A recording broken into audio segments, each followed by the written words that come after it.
Hi friends, welcome to my channel. இன்றைக்கி பார்த்தீங்கன்னா தக்காளி வச்சு நம்ம அருமையான ஒரு ரசம் பார்க்கலாம் வாங்க. இது சாதத்துக்கு ரொம்பவே டேஸ்ட்டாக இருக்கும். மறக்காமல் இந்த ஒரு பொருளை சேர்த்து மட்டும் ரசம் செஞ்சு பாருங்கள், ரொம்பவே டேஸ்ட்டாக இருக்கும். வாங்க எப்படி செய்யணும்னு பார்க்கலாம். வீடியோக்கு போகிறதுக்கு முன்னாடி நம்ம சேனலில் புதுசாக பார்க்குறவங்க மறக்காமல் சப்ஸ்கிரைப் பண்ணிடுங்க. கூடவே ஆல் பட்டனையும் கிளிக் பண்ணிடுங்க. அப்போ தான் நாங்கள் போடுற வீடியோ உடனுக்குடன் உங்களுக்கு நோட்டிஃபிகேஷன் வருங்க. ஃபஸ்ட்டு ரசம் செய்யறதுக்கு ஒரு 6-7 தக்காளி பழத்தை நல்லா வாஷ் பண்ணிவிட்டு சென்டரில் இருக்கிற காம்பை நீக்கிட்டு இது போல் கட் பண்ணிக்கலாங்க. கட் பண்ணிவிட்டு தக்காளி மூழ்கிற அளவுக்கு தண்ணி சேர்த்துக்கலாங்க. சேர்த்துட்டு கையாலேயே நல்லா பிசைஞ்சு விட்டுக்கலாங்க. நல்லா பழுத்து தக்காளியாக இருக்கணும். அப்போ தான் ரசம் ரொம்ப டேஸ்ட்டாக இருக்குங்க. நல்லா பிசைஞ்சிட்டு பாதி சக்கையை நம்ம வெளியே எடுத்துடலாங்க. பாருங்கள், இந்த அளவுக்கு எடுத்தால் போதும். இது அப்படியே ஓரமாக இருக்கட்டும். நம்ம இதுக்கு ஒரு ப்ரெஸ்ஸாக மசாலா ரெடி பண்ணிக்கலாங்க. 3/4 டீஸ்பூன் ஜீரகம், 1/2 டீஸ்பூன் மிளகு சேர்த்துக்கலாங்க. கூடவே 1 டீஸ்பூன் மல்லி சேர்த்துக்கலாங்க.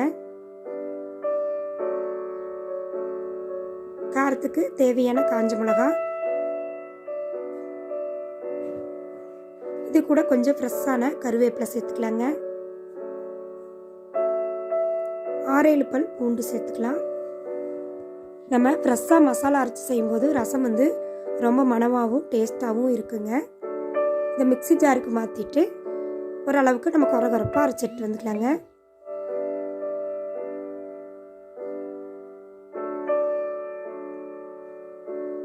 பாருங்கள், இந்த அளவுக்கு இருந்தால் போதும். ரொம்ப நைஸாக அரைச்சிட வேண்டாம். ஒரு சின்ன நெல்லிக்காய் சைஸ் அளவு புளி எடுத்து நான் முதலையே ஊற வச்சுருந்தேங்க.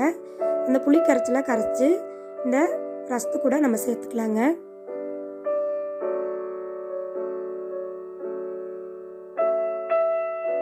நம்ம தக்காளி பழம் நல்லா பழுத்த தக்காளியாக இருக்கிறதுனால கலர் நம்மளுக்கு நல்லா ரெட்டிஸாக தெரியுதுங்க.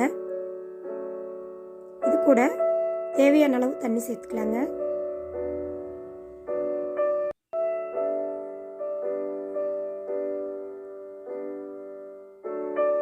1/4 டீஸ்பூன் மஞ்சள் தூள், நம்ம அரைச்சிட்டு வந்த மசாலா சேர்த்து ஒரு கலக்கி வச்சிடலாங்க. ஒரு கடாயில் ஒரு 2 ஸ்பூன் தேங்காய் எண்ணெய் சேர்த்துக்கலாங்க. 1/4 டீஸ்பூன் கடுகு, ஒரு காஞ்ச மிளகாய், இது கூட ஃப்ரெஷ்ஷான கருவேப்பிலை, கொஞ்சமாக பெருங்காயத்தூள் சேர்த்துக்கலாங்க. சப்போஸ் நீங்கள் கட்டி பெருங்காயமாக இருந்தால் மசாலா அரைக்கும் போதே அதை கொஞ்சம் சூடு பண்ணி சேர்த்து அரைச்சிக்கலாங்க. இது வறுபட்டு பிறகு நம்ம ரெடி பண்ணி வச்சுருக்கிற ரசத்தை இது கூட ஊற்றிக்கலாங்க. இப்போ ரசத்துக்கு தேவையான உப்பு சேர்த்துக்கலாங்க. நல்லா பச்சை வாசனை போக வரைக்கும் கொதிக்க விடணுங்க. நல்லா கொதிச்சு பிறகு இந்த ஸ்டேஜில் 2 டேபிள் ஸ்பூன் தேங்காய் பால், முதல் பால் சேர்த்துக்கோங்க. 2 டேபிள் ஸ்பூன் சேர்த்திங்கன்னா ரொம்ப டேஸ்ட்டாக இருக்கும். மறக்காமல் ரசம் வைக்கும் போது இதை ட்ரை பண்ணி பாருங்கள். தேங்காய் பால் சேர்த்து ஒரு கொதி வந்தால் போதும். மல்லி இலை தூவி இறக்குனா அருமையான தக்காளி ரசம் ரெடி. ட்ரை பண்ணி பாருங்கள். பார்த்துட்டு மறக்காமல் கமெண்ட் பண்ணுங்கள். வீடியோ பிடிச்சிருந்தா சேனலை மறக்காமல் சப்ஸ்கிரைப் பண்ணிடுங்க. லைக் பண்ணுங்கள், ஷேர் பண்ணுங்கள். பாருங்கள் எவ்வளோ சூப்பராக வந்திருக்குன்னு. தேங்க்யூ ஃபார் வாட்சிங்.